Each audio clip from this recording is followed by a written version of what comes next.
We're going to look at maintaining an elevator. So, for start, we're going to start up top. This elevator here has auto greasers on the top bearings. These should be replaced once per year.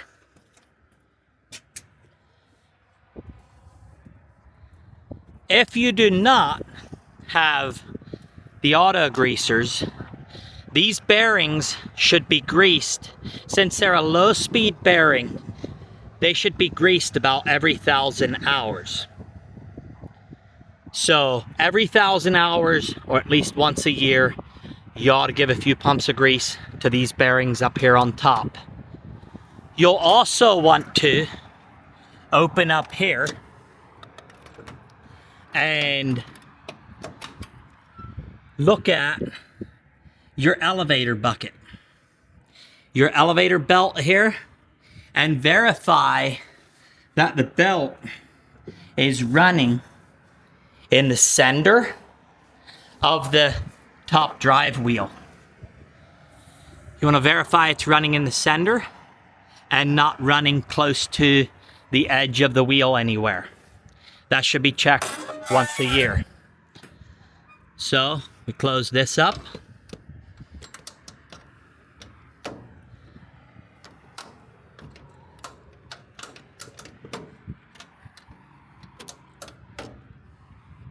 And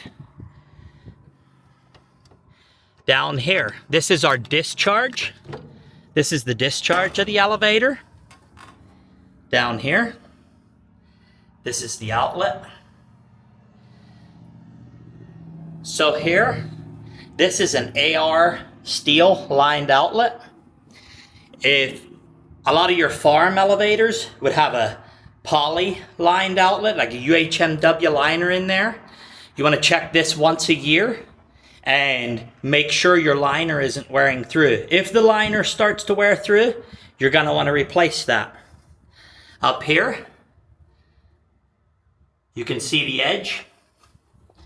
This right here should be within an inch of where the buckets come down. That should also be checked once a year.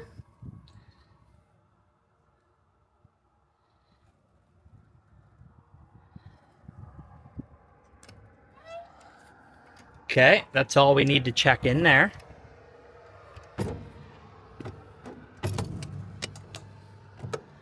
I like these access doors. Make it very handy to service these leg elevators.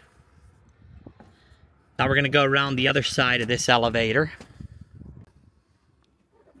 On the motor, if you're going to grease these bearings, you need to remove the weep, the drain plug on the bottom. That way it can push the grease straight through. Also here, same way. And you want to be very careful about how much grease you put in a motor. You'll run into trouble over greasing before you under grease. On an elevator like this, I would say it's a once a year thing to grease the motor on an elevator. So here we have the gearbox. Right here, we have the level fill plug, and at least about once a year, you're gonna want to come over to the gearbox, go to the drain plug, loosen this drain plug, and just pop it loose and let a little bit of oil out.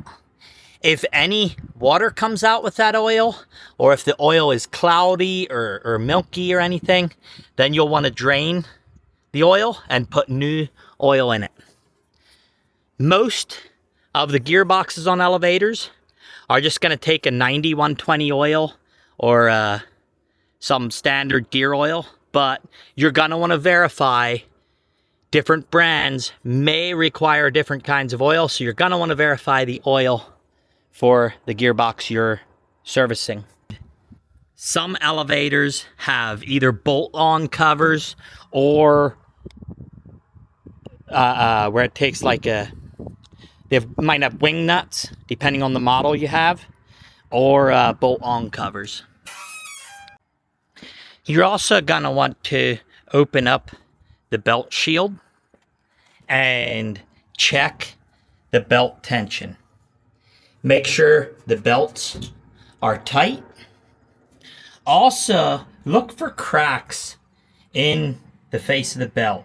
Look, see if there's cracks, because if your belt is getting hard and dry and getting cracks in it, you should replace it. Another thing to remember is look at what size belts are on your elevator. What size belts does your elevator have? This is something you should have written down at the bottom so you know what size belts it needs to keep a spare set on hand. That is the one piece that you should have a spare set on hand for an elevator, is the drive belts. Have a spare set hanging in your parts room. That way you can keep your elevator going, prevent breakdowns. On the bottom side of the elevator, there's oftentimes a bearing for the pivot right up there. So that there should also be greased once a year. The pin for the latch, that should be greased. Some lubricant sprayed on it every once in a while, or put a little grease on it.